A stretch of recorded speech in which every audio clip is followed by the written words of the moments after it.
Welcome to the course once again on Introduction to Research. In this lecture, we are going to learn certain aspects of modeling, in particular data driven modeling. So, the lecture is titled as Modeling Skills, but it is not just about skills that we will discuss, we will also discuss what types of models we have and what are the different ways of developing a model and so on. So, in particular, we will learn first what is a model. Of course, all of us know what is a model, and this term model is used in many fields with almost similar connotations, but it is good to really clarify it upfront so that we are all on the same platform, and then move on to learn what are first principles and empirical models.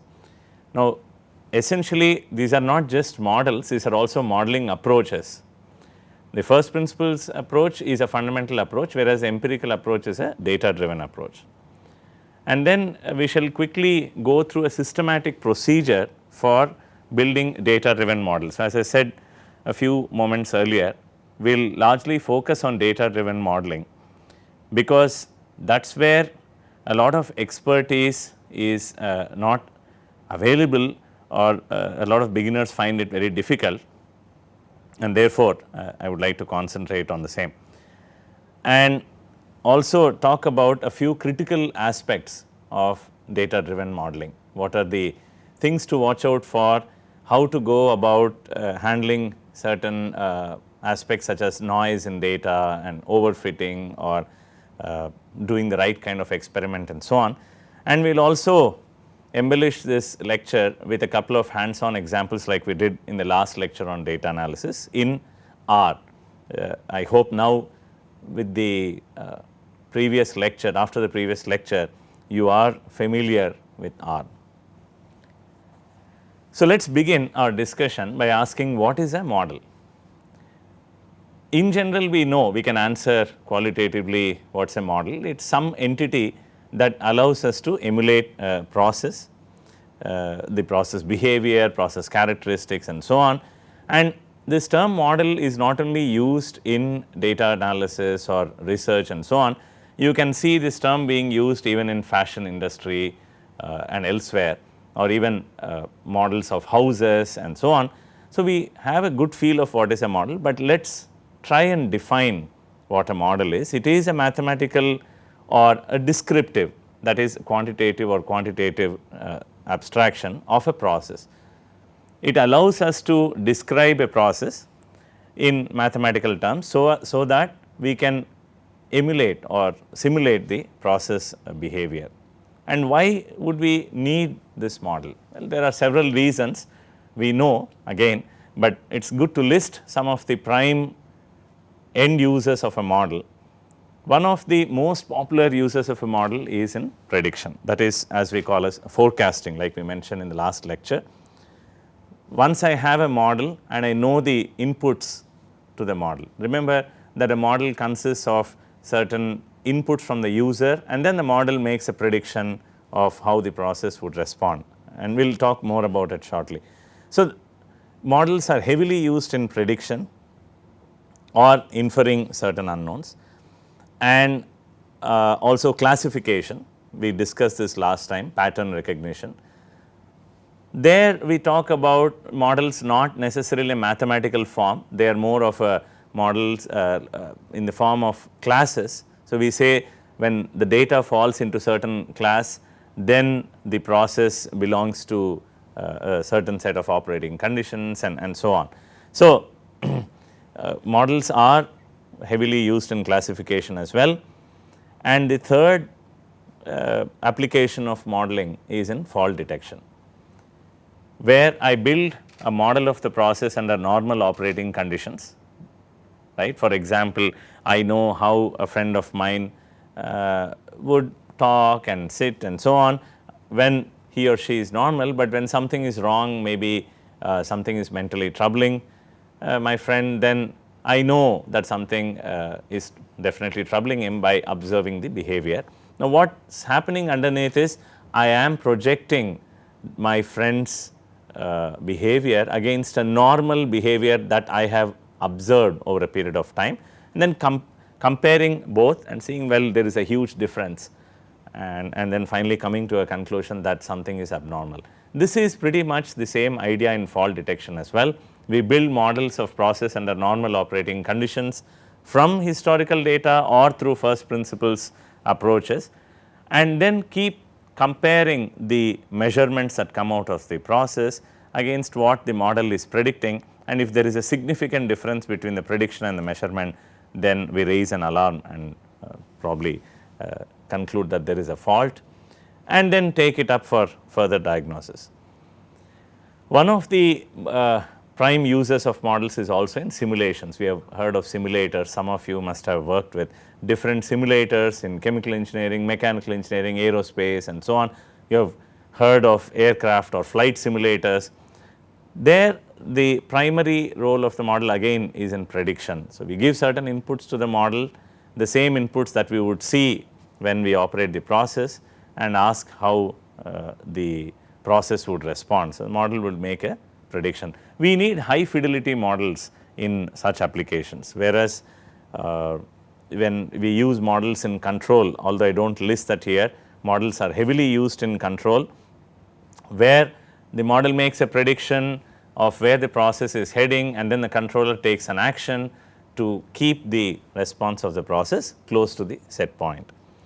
There you do not, in such applications, that is in control, we may not need high fidelity models. We can work with fairly approximate models.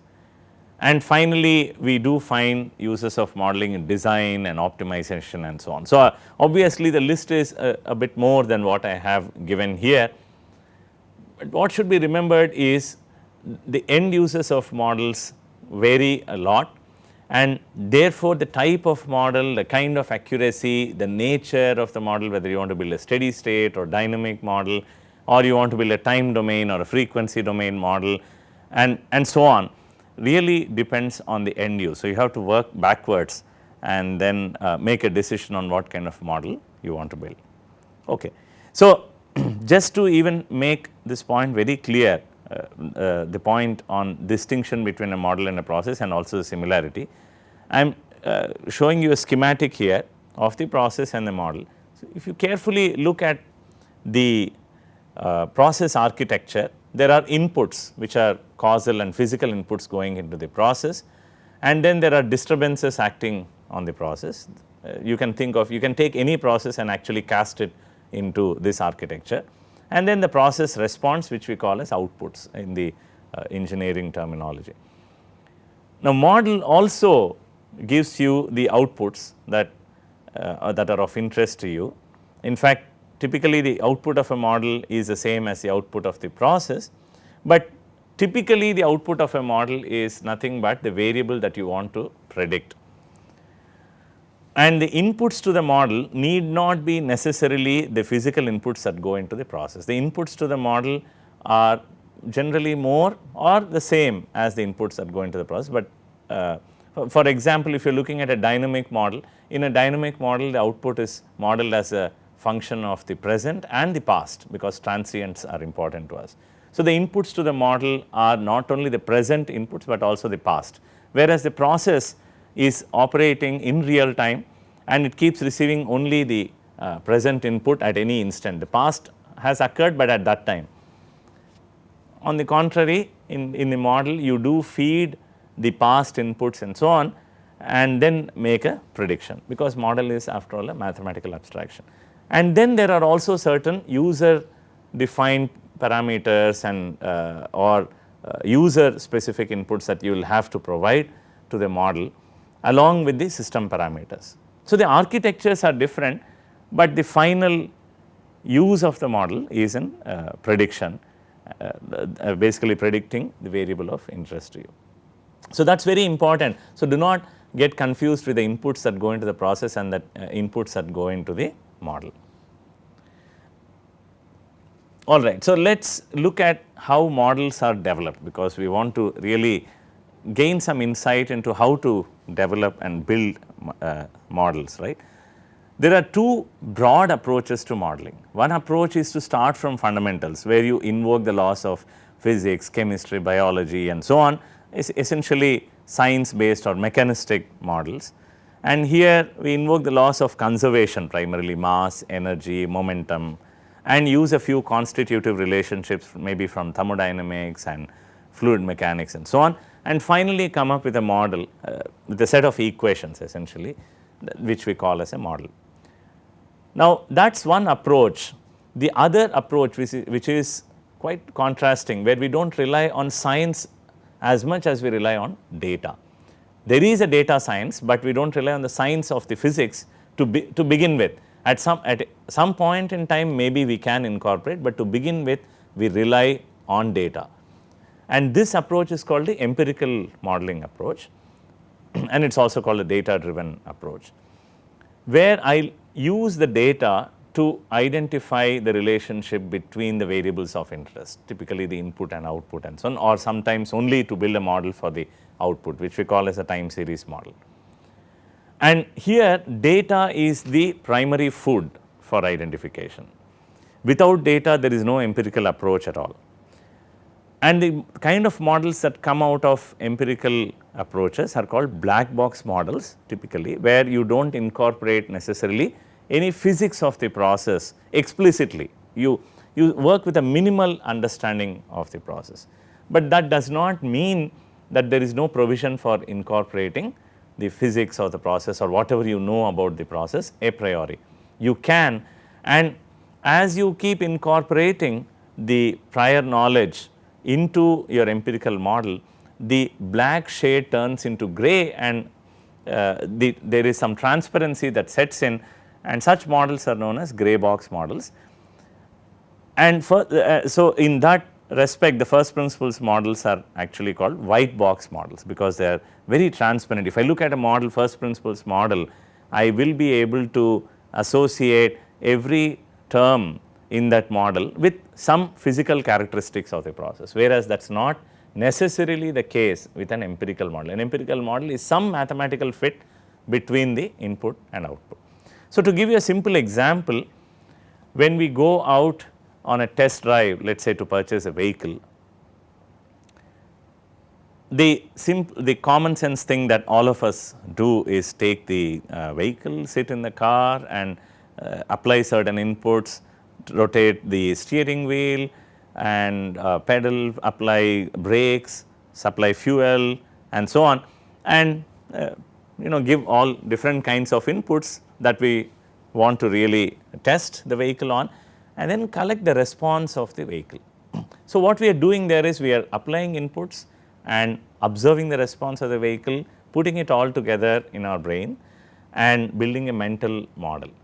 We may not be able to write an equation there. We are building an empirical model. We are not really building a model of the car from first principles. I am sure that would be a very deadly approach indeed, but we never do it, and we have not seen anyone doing it. On the other hand, when we really sit in courses on in automobile engineering, mechanical engineering and so on, or in engineering design, we do learn how what are the mechanics of a vehicle through equations, through first principles understanding and so on. So, that has its place, while empirical modeling has its place, but increasingly a lot of people are turning to empirical modeling, primarily because many processes that we are looking at trying to understand are quite complicated, quite complex for us to write a first principles model. So, the experimental or the empirical approach is a natural recourse, and that will continue. It is here to stay. It has been there since times immemorial. That it has been there from the time man has started to build models from try to understand processes from observations. And in this, for the rest of the lecture, we will focus on empirical approaches per se. But before we do that, I just want to draw your attention to a few salient differences between first principles and empirical modeling approaches. There are people who really vouch for first principles models and say that is the best and so on, and then there are people who argue in favor of empirical models and so on. But there is no hard and definitive rule as to which modeling approach is the best. It is a situation that really determines the answer to that question, and one has to take a very common sense approach to it and a neutral approach. But in order to do that, we have to understand what benefits or pros and cons that each of these approaches have got to offer.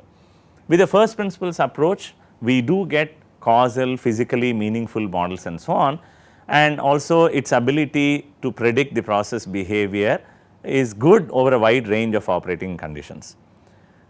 However, they are difficult to solve analytically. Typically, we end up with nonlinear differential equations, ODEs and PDEs and so on, and those models may take a lot of time and computational effort to solve, whereas the empirical approaches offer a lot of flexibility in choosing the models. In a first principles approach, I do not have any say on the structure of the model that I have. Whatever the laws that I am applying give me, I have to live with those kind of models. Of course, I can choose to build some approximations, but even those approximations can be quite complicated.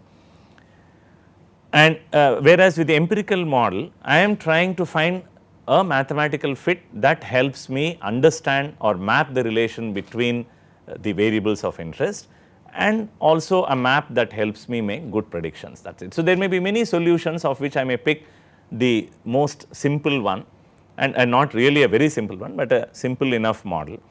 And that flexibility really gives the empirical model a big what do you say, a vote of favor.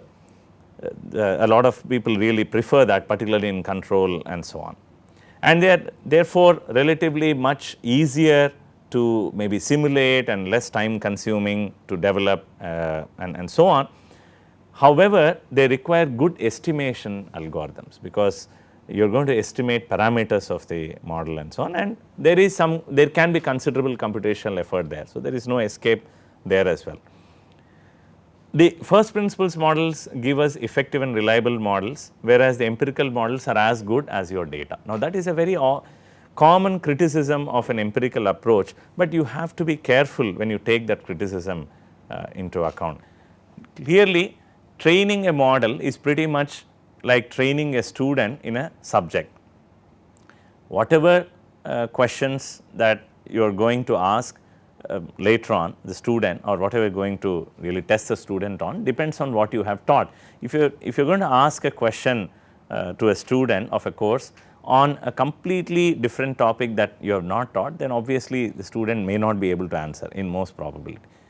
And that is the same with an empirical model. You are going to develop the model from data. So, you have chosen a model structure and data, bring them together with the help of an estimation algorithm, and then force the model to understand the data.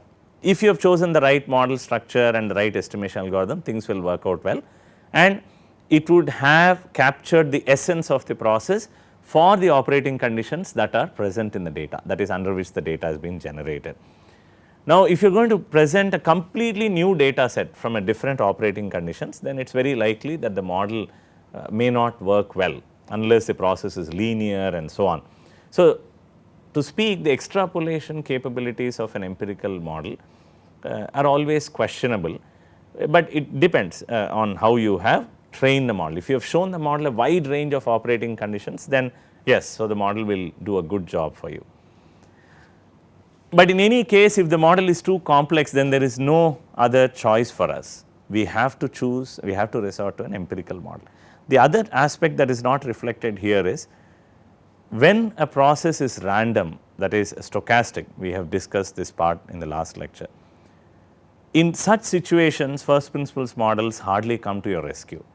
There is no choice but to build models from data, which we call as time series models. So, empirical models have a lot of points in favor of them, as long as you are aware of the limitations, the prime limitation being model quality is strongly dependent on the data quality. If you remember that, then you will not really give excessive importance to the empirical modeling approach, really tread with a lot of wisdom, so to say. Alright. So, let us move on now and just get a feel of what are the different types of model that one can develop for a liquid level system. Now, this is a very simple system that we see in our households everywhere and also in industries, where there is a flow coming into a vessel or a tank, if you like it, and there is some storage of the liquid in the tank, and then there is an outlet flow. Both the in and outlet flows are regulated by valves. And let us say I am interested in knowing how a change in inlet flow affects the liquid level. This is very important because look at the flush systems in our toilets and so on. They are based on an understanding of how the flow affects the liquid level. There of course, you have a mechanical device controlling the liquid level, but in industries there are automated controllers controlling the liquid level. In all cases, we need to know how the liquid level changes when there is a change in the inlet flow. Now, the first scenario is probably that I want to understand at steady state how the outlet flow and liquid level are related, because that actually becomes a part of the model eventually between the inlet flow and the liquid level. So, at steady state we know from Bernoulli's principle, fluid mechanics and so on, we can derive a relation between outlet flow and the liquid level, or the head that people talk about. And we know that the outlet flow is linearly proportional to the square root of the liquid level. This is called a steady state model. This is true at steady state. All you have to do is perform an experiment at different steady states, measure the outlet flow rate and the liquid level, plot the outlet flow rate versus the square root of the liquid level. You should see more or less a straight line. But well, if you have access to an experiment, let us say try it out, and you will see that this is not perfectly right, but this is a fairly good model. Now, we just now said I may want eventually I want a dynamic model, that is, that tells me how the liquid level changes when not only at steady state, but between two steady states when there is a change in the inlet flow. Now, for this we will have to write the material balance, that is apply the mass balance or the law of conservation of mass, and we assume incompressible flow, and we end up with a differential equation, first order differential equation, unfortunately non-linear in nature. So, the equation that you see here has come about by applying two things: one, the conservation law of mass, and two, the steady state model that we just developed in the case 1. Now, I can simulate this. Obviously, as I mentioned earlier, this is a first principles model. There is no way to analytically solve this. I will have to use a numerical solver, essentially use numerical integration techniques to determine the liquid level profile for a change in the for a profile, input profile, which is the inlet flow. Now, what I could also do in order to have an analytical solution, I could approximate this nonlinear model with a linear one, assuming that the changes in the inlet flow are not going to be too wild, and therefore, I can think of a linear relationship between the liquid level and the inlet flow, a fairly reasonable assumption under many conditions in many situations. So, what we do is we approximate the nonlinearity. The source of the nonlinearity in the ODE in case 2 is a square root. So, we can approximate that with a linear one using Taylor series expansion. So, what we have done is we have approximated the first order approximation of the square root, and whenever we approximate, typically approximations are within the vicinity of an operating condition of a nominal point, and therefore, we rewrite this ODE as a linear approximate model. It is still a first principles model, but it is an approximate model. But now the model is in terms of what are known as deviation variables, that is how far you are away from your reference operating point, typically chosen to be as a steady state. On the other hand, I may say, well, I do not know any of these laws of conservation and the valve equation and so on. I will choose to fit an empirical model, and then there are two possibilities, a grey box and a black box model. But suddenly I discovered that in this empirical approach, no, it's conservation of mass is not so difficult to write. So, I do write, and I have some idea of how the model should look like as in case 3. But now the problem is we are no longer in continuous time, because we are going to build models from data, and data is available only at sampled instance in time. It is not available at every point in time. So, we move from time t, which is a continuous time variable, to k, discrete time k, this k here in case 4 stands for the sampling instant, the kth sampling instant. That is, I am observing now, I have observed the process in order when I was collecting data at regular intervals in time, which we call as the sampling instants. And now from some prior knowledge of the process, I know that there is a first order linear relationship between the liquid level and the inlet flow rate. So, I write an approximate linear equation, but in discrete time, and it is a first order difference equation essentially. So, because I moved from continuous time to discrete time, I moved from a differential equation to a difference equation. And now the goal in this kind of a modeling approach is to estimate these parameters A and B, and the epsilon that you see is the error that you have made in approximation. Of course, we also would like to know what the magnitude of this error is and so on, but the primary goal is to estimate these parameters A and B. So, here we say this is a gray box empirical linear discrete time model, a lot of qualifiers of course, but to be very clear, the gray box nature comes about because I have incorporated prior knowledge of a linear model and first order dynamics. But suppose I do not know any of that and I just want to build a dynamic model, I can do that as well. Then we end up with a black box model, and I do not have any equation written up here because the choice is yours. Of course, through a systematic study, you will be able to discover that eventually the relationship between the liquid level and the inlet flow rate is that of a linear one and a first order one. Typically, when we start off in black box modeling, we start off with simple models. So, we would start off with a linear model, and because this is a dynamic process, we have to choose the order of the dynamics, first order, second order and so on. But and therefore, through a careful study, we can converge to a first order linear model, and this case study is discussed in detail in the book, one of the books that I have given as a references at the end of this lecture. All right. So, this hopefully gives you a feel of the different kinds of model that one can develop for a process, and as you have seen here, the nature of the model that you develop depends on what you want to know and what kind of rigor that you are looking for and what you have with you, what kind of knowledge is with you. In an empirical approach, you have data and minimal process knowledge. In a first principles approach, you do not have data to begin with, but you have a pen and paper and you are equipped with a good understanding of the physics of the process, right. But a good working solution is always a gray box approach, which is a marriage of these two, so that you do not have to really take sides whether on the first principles or empirical.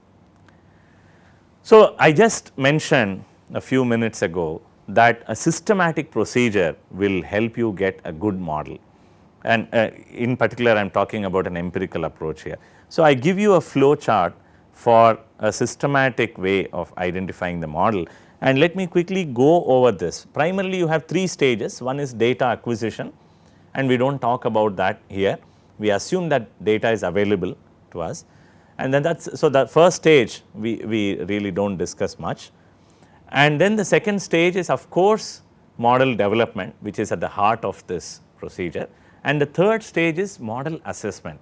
Now, that is very important, and that applies to all models that we develop, whether it is a first principles or an empirical model.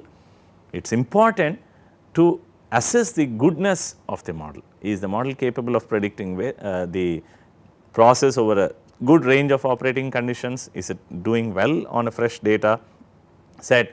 Even a first principles approach has to be validated. So, please do not be under that impression that this is not required for a fundamental model. And maybe we want to ask if in an empirical approach, if the parameter estimates that I have obtained in the model, do they have large errors in them, right? That is something of interest. And the third thing that we have to watch out for in empirical modeling is overfitting. Remember, I said building a model from data is pretty much similar to a student learning a subject. The student is presented with the textbook and the course material, and then the student tries to understand the concepts of the subject eventually. through a proper interaction with the course material and the instructor. Now, in the end you have to ask if the student has overlearned. I mean, that may seem very strange, what is meant by overlearning. Now, overlearning is, let us say I as a student I am trying to solve an assignment problem, and the assignment problem is based on a certain concept. If I have understood the concept, that is if I at the end of the problem solving exercise, if I have gained mastery of the concept on which the question has been based, then the goal of solving that assignment problem is more or less achieved. But if I start paying attention to the numbers, the very fine details that are very specific to that question, but has very little to do with the subject itself, and I am trying to really memorize all of that, then I am overlearning, right. So, that is the probably a simple analogy of overfitting in modeling as well, and that occurs primarily because of presence of noise in data, and I have an example to show you later on. So, remember that there are 3 stages: data acquisition, model development and model validation. Let me quickly talk about the model development part. You see that there is pre-processing, data pre-processing. We talked about it in the last lecture. We have to watch out for missing values, outliers or any other anomalies, get rid of them and so on, and a big part of that is visualization, involves visualization of data, and we had an example in the last lecture highlighting the importance of visualization. Once we have understood the data well and it is ready for modeling, we should not straight jump away necessarily to build a model unless I know the model structure very well.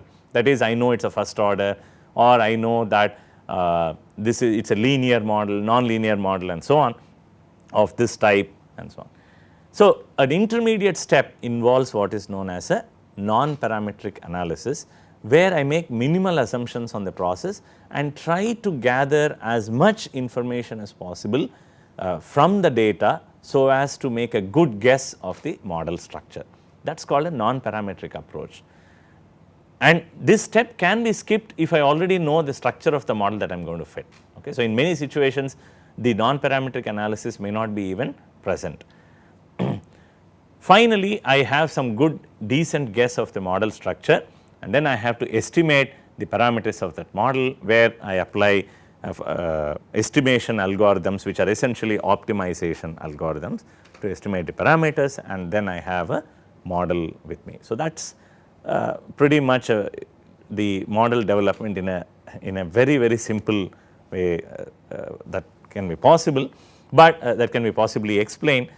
But remember, there is so much there that is a huge ocean in itself, and in any of these, at any of these stages, there are no definitive answers or formulae for you to really go through, but there are very good guidelines based on theory of data sciences, and it is very important to know at least the basics of those principles and have certain guidelines in place, so as to minimize the effort.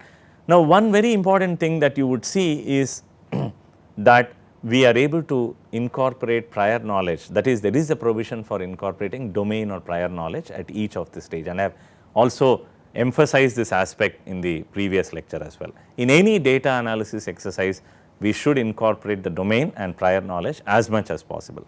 And the last but not the most least important aspect of data driven modeling is that it is an iterative exercise.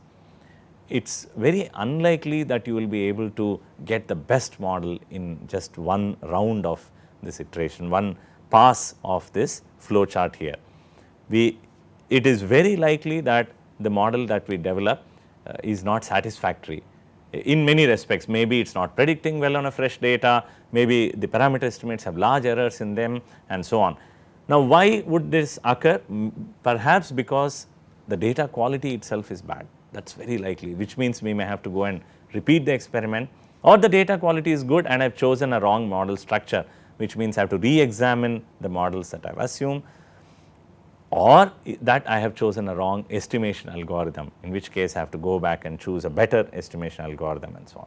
So, a systematic study will really help us minimize this back and forth steps, and also be able to pinpoint with a fair degree of accuracy as to what the source of problem is when the model is not satisfactory. So, please keep that in mind.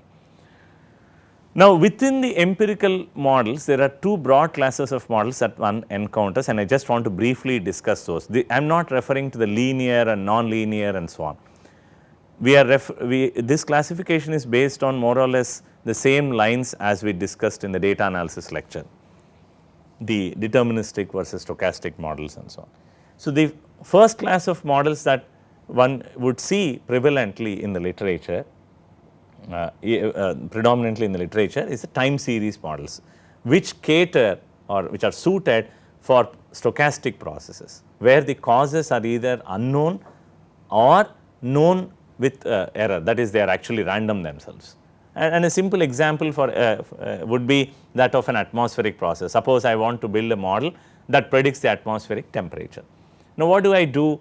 Yes, I probably know that there are several factors affecting the temperature, but I have not measured them, or probably I do not know the complete list of causes that influence the atmospheric temperature. So, a natural recourse is to take the historical data, and hope that there is something in the history that will repeat itself, not exactly, but there are patterns and correlations and so on, and then build what is known as a time series or a dynamic regressive kind of model, and these are very common in many fields. On the other hand, let us say I want to really model, the relative humidity of air. Now, I know that the relative humidity of air is significantly dependent on the temperature, atmospheric temperature. So, I have the relative humidity measurements, I have the temperature measurements, and I can build a model between these two. That still counts as a time series model in the general literature, primarily because both the temperature and the relative humidity are random in nature. So, we can build what are known as multivariate time series models, but then it is a matter of perspective. You can also call it as an input output model. So, the time series model, when you look at the terminology, typically it means you are building model based only on the response of the data, but many people use it with a larger connotation. Now, some of the challenges in building time series models are choosing the right model structure, that is, how much in the past, for example, affects the present, and that of course again guidelines and some mathematical as well as statistical methods are available to help us, but again there is no definitive answer. And making the right assumptions, for example, in stochastic processes, do I assume the process is stationary or non-stationary, or it is a stationary with a deterministic trend like the one that we saw last time, the carbon dioxide emissions. We saw a trend, there was a linear trend, and then on top of it there were oscillations and so on. So, we do not know, or if the underlying random process is linear, non-linear and so on, and of course, the unwritten challenge is estimating the parameters. That is anyway a challenge in empirical modeling. Now, on the contrary, we have what are known as input output models, which are causal models, where I try to explain one variable using other variables that I think are causing or influencing the variable of interest to me, like the temperature relative humidity example, or maybe if I am measuring the power versus current in a wire, or the temperature of a reactor versus a coolant flow and so on, there I can think of an input output relationship between these variables and build regressive models. Of course, multivariate models are also possible. Now, one of the challenges here in this input output models is that this so called regressors or explanatory variables, as we call them, may be known accurately or may not be known accurately. In the temperature relative humidity example, which we called as a multivariate time series model, can also be considered as an input output model, but the difference is that the temperature, which is the regressor for relative humidity, is a measured variable, is not something that I am able to adjust. Fortunately, I am not able, I do not have the ability to adjust the atmospheric temperature. If people had that ability, then it would be a chaos, right. So, the temperature is a measured variable and every measurement has error in it, So, the regressor in that kind of a situation is known only in error. Whereas, in a coolant flow versus temperature of a reactor, I probably have the provision to induce changes in the coolant flow and measure the temperature. So, there I know exactly what kind of changes I am inducing in the coolant flow, and only temperature is a measured variable. So, the coolant flow is considered a deterministic signal or a variable, in which case the regressor is known accurately. So, you have to look at the situation and determine how to treat each variable. So, it takes us back to the same thing that we learnt in the last lecture, deterministic or stochastic. And of course, you can have different models, and there are several challenges again here. For example, in this case, in cases where I have the privilege of performing an experiment where I change the factors or the explanatory variables, how should I change them? What should be the level of excitation and so on, or which regressors in multivariate regression, what there may be different factors, several factors affecting the variable of interest, then which variable should I factor in, or which set of variables should I factor in. And there are also situations where the measurements and regressors are available at different sampling rates and so on. Now, in practice, all modeling exercises involve a mix of both input output and time series modeling, because even in an input output model modeling exercise, we may not be able to explain all the variations in the variable of interest. So, for instance, in the temperature and coolant flow reactor example, I may be able to explain most of the changes in the reactor temperature using the coolant flow, but there is something in the measurement that I cannot explain using the changes in coolant flow, and that something is probably sensor noise. So, how do I model that sensor noise?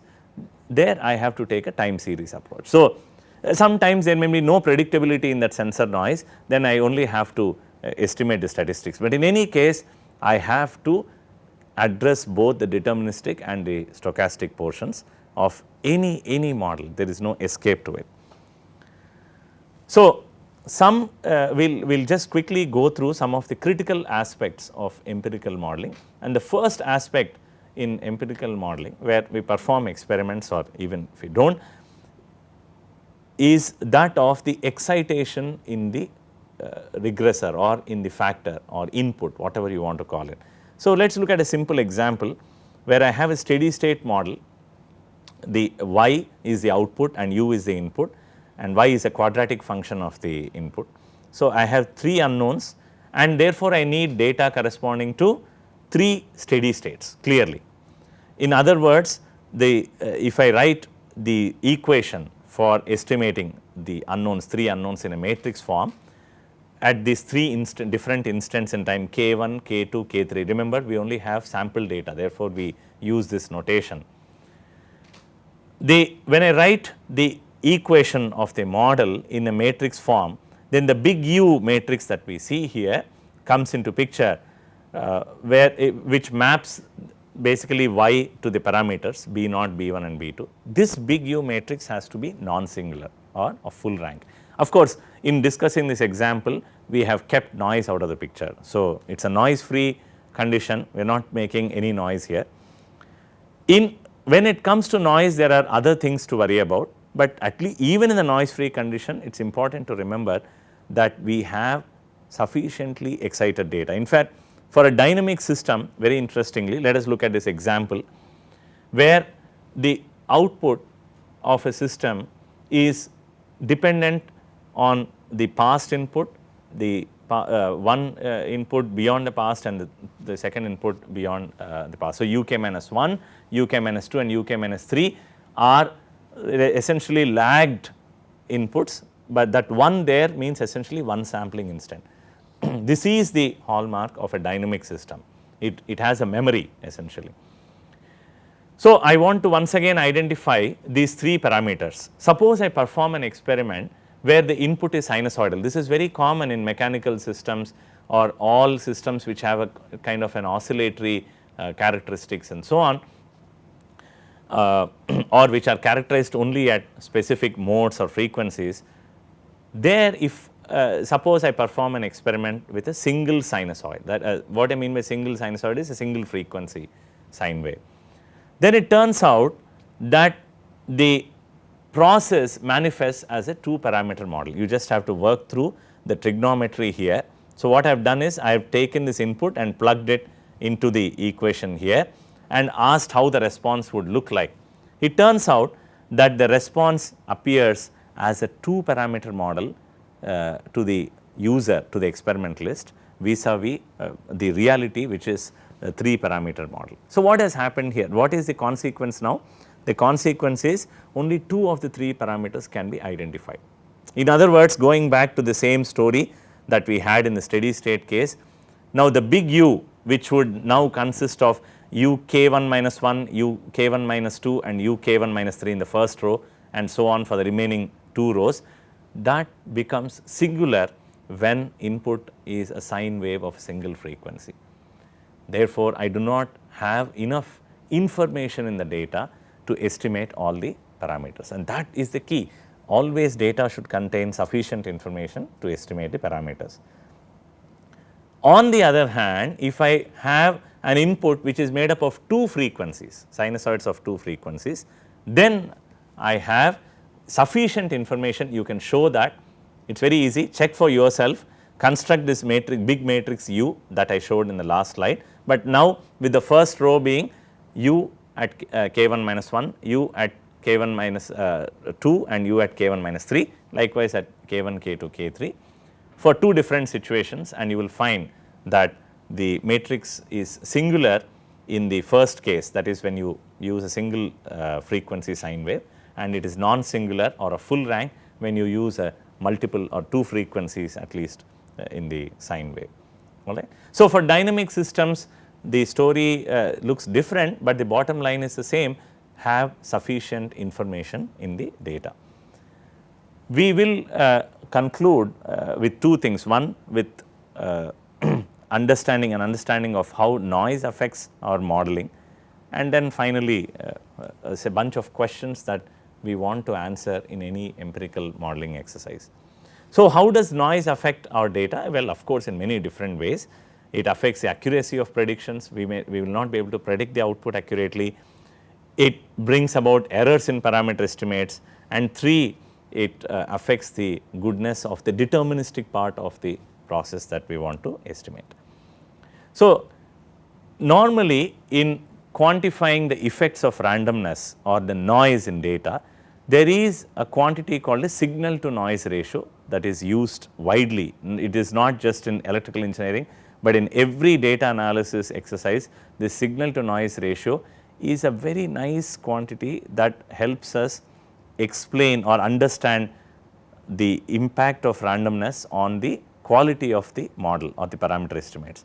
And the signal to noise ratio is defined as the variability in the signal. Think of it as the level of amplitude or the power in the signal. The signal, what we mean by signal here is the deterministic part. So, imagine that I am measuring, going back to the flow reactor and coolant, the reactor coolant flow temperature example. I am performing an experiment where I am introducing changes in coolant flow and I am measuring the temperature. There I induce changes in coolant flow and I measure temperature. And when I measure temperature, the measurement contains 2 effects. One effect due to the changes in coolant flow, and the other comes from the sensor noise or any other disturbance. The signal in that situation would be the true response, that is a response contained in the measurement due to changes in coolant flow only, and the rest is all noise. So, obviously, if I want to get good estimates, that is of the model of the coolant of the reactor, then the level of response due to the coolant flow should be way higher than the noise, right. And this is true for anything. If you are listening to a speaker in a classroom, the speaker has to speak loud enough, which is hopefully the signal of interest to you, compared to the sources of noise in the classroom, which could be due to a fan or an air conditioner and so on. So, there the signal to noise ratio is the amount of power or the amplitude, you can say squared amplitude, in the speaker's speech signal vis-a-vis or divided by the amplitude square of the noise contributions coming from the ceiling fans and air conditions and so on. So, higher the SNR, better the parameter estimate is, that is lower the error. So, to give you a simple example, I have a process here which I am going to simulate.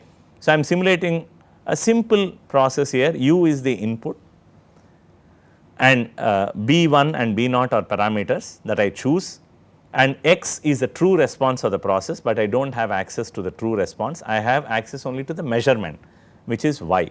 So, the way I am simulating is I generate X first, the true response, and then I add some random signal to some kind of noise to X to generate my measurement.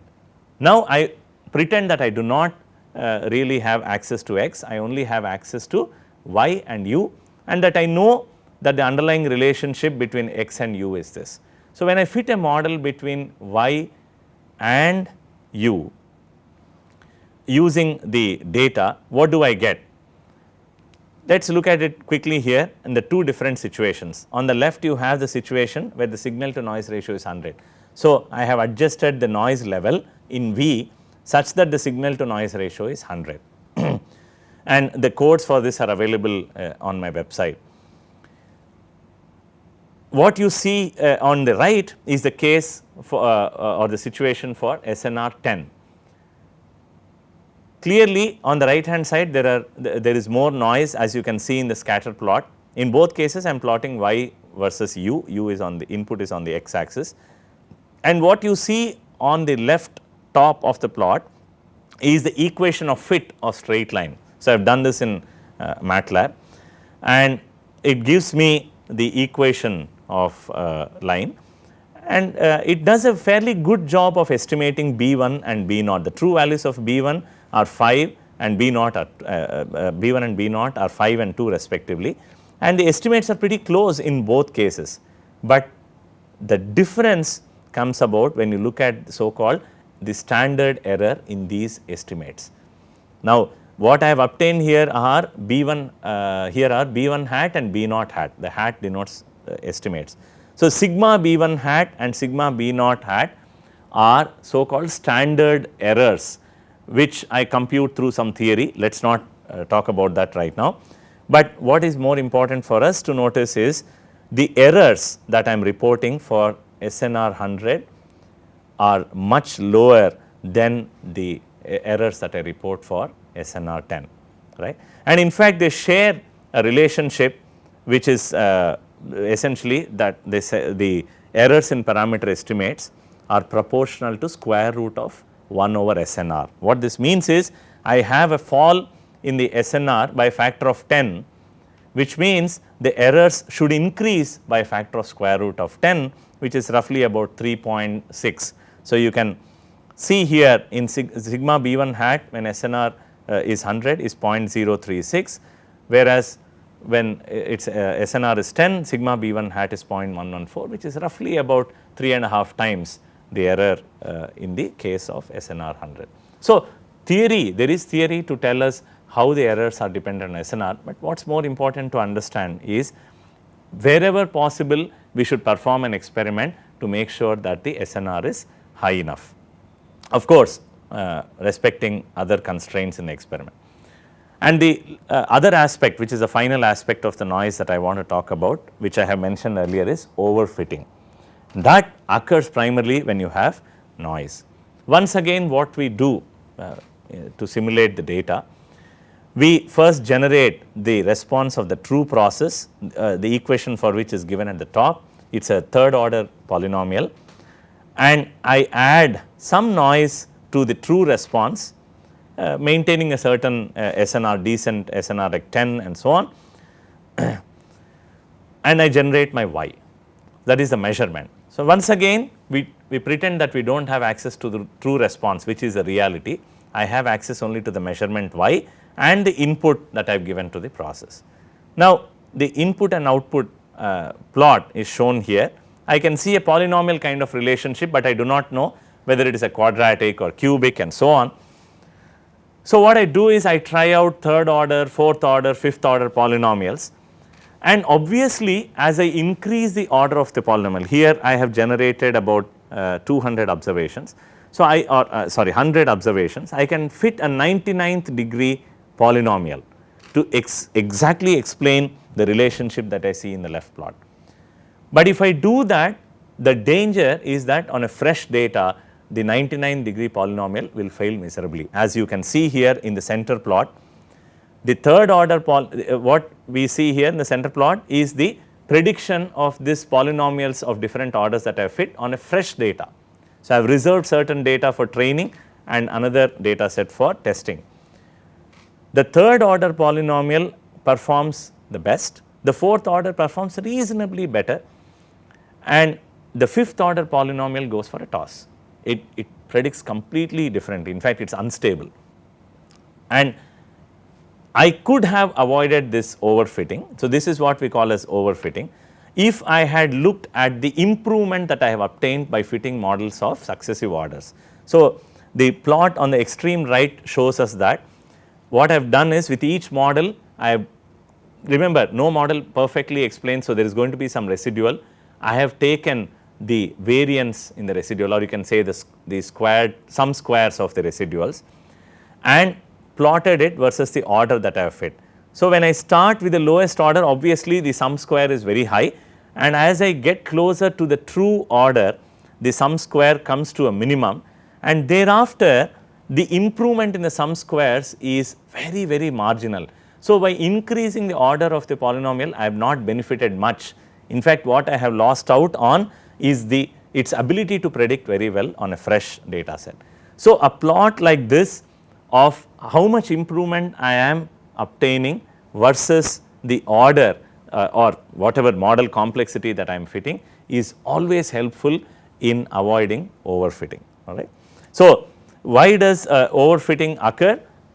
Essentially, when I start confusing the local chance variation. So, if you see in the plot here, there is a global trend which is a polynomial trend on the left hand side plot, but also there are some local fluctuations which are due to noise. So, if I start confusing those local fluctuations with the global trend, then I am overfitting, right, and that is what should be avoided in all situations, and that can be done with a careful study. So, just to give you a feel of what are the kind of errors that we obtain in the estimates of the third order polynomial, I report the estimates here along with the standard errors reported in the brackets underneath. They are called 1 sigma standard errors, and you can see that the standard errors in these parameter estimates are quite low compared to the estimates themselves, making us accept the third order model to be a satisfactory one. It has done a good job of predicting well on the fresh data, and also the parameter estimates are low in error. So, this should be the typical approach to empirical modeling. So, let us conclude this lecture with a few questions for reflection, and obviously we are not going to discuss them in detail, but in any empirical modeling approach, and in fact also to a large extent first principles models, these questions apply. One is always faced with the question what type of models to choose. Again, there is no formula there. You have to go based on the end use, how easy it is to estimate, prior knowledge of the process and so on, and the general guideline is keep the model as simple as possible, not simpler than simple, but as simple as possible, good enough to explain, easy enough to estimate and so on, and of course also convenient enough to implement if you are going to implement the model online. And also we will have to worry about two different models, one model that explains the deterministic portion and the other that explains the stochastic part. How do we correctly account for the deterministic and stochastic? That is a big challenge, and one has to go through a careful procedure. There is no time to discuss those, but there are certain systematic procedures in place and the key is the model assessment stage, where you check for overfitting of the deterministic and stochastic model, whether you have nicely segregated the deterministic and the random effects.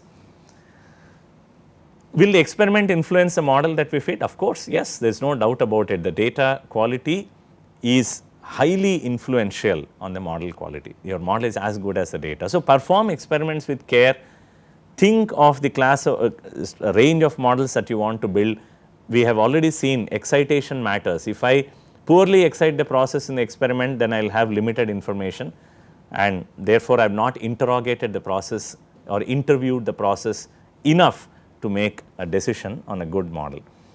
And how do we, what kind of experiment should we design? As I said, we should perform really experiments taking into account all the factors, suppressing the sources of disturbances as much as possible, choosing a nice instrumentation which limits the noise levels and so on.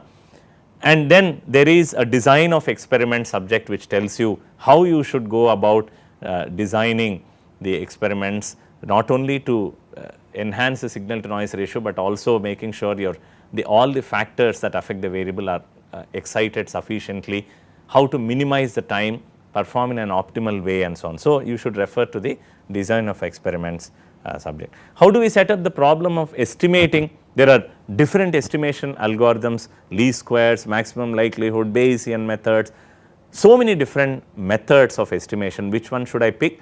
Again, you will have to understand how these estimation algorithms perform. And the general guideline is choose one, the one that is efficient, that means that gives you estimates with low errors and also computationally less burdensome. And usually these are conflicting factors, and an algorithm that gives you efficient estimates need not be the computationally most friendly one. And of course, how much data do we collect? That is a big question. It has a huge impact on the errors in the parameter estimates. The general guideline is the errors fall down as a function of 1 over root n, where n is the number of data points that we collect, if you have chosen the right estimation algorithm. So, obviously, more the data, better the estimate that one should expect. Another question that does not crop up here is domain of modeling. I may collect data in time, but I may build a model in frequency domain. It is very, very likely, particularly in periodic, in detection of periodicities and so on. So, that is another decision one has to make. Again, that completely depends on the application that you are looking at. So, with those words, I would like to close this lecture, and here are a few references, again not exhaustive. The case study that I was talking about earlier, the book that I referred to earlier in the lecture is the one that is given at the bottom, Principles of System Identification. There is a book, there is a website for this book on my web page, and you can download some of the MATLAB codes, for example, for the overfitting and the signal to noise ratio examples that I illustrated. Please feel free to write to me if you have any questions. So, hopefully you enjoyed the lecture and that you have a good modeling session whenever it is. Thanks.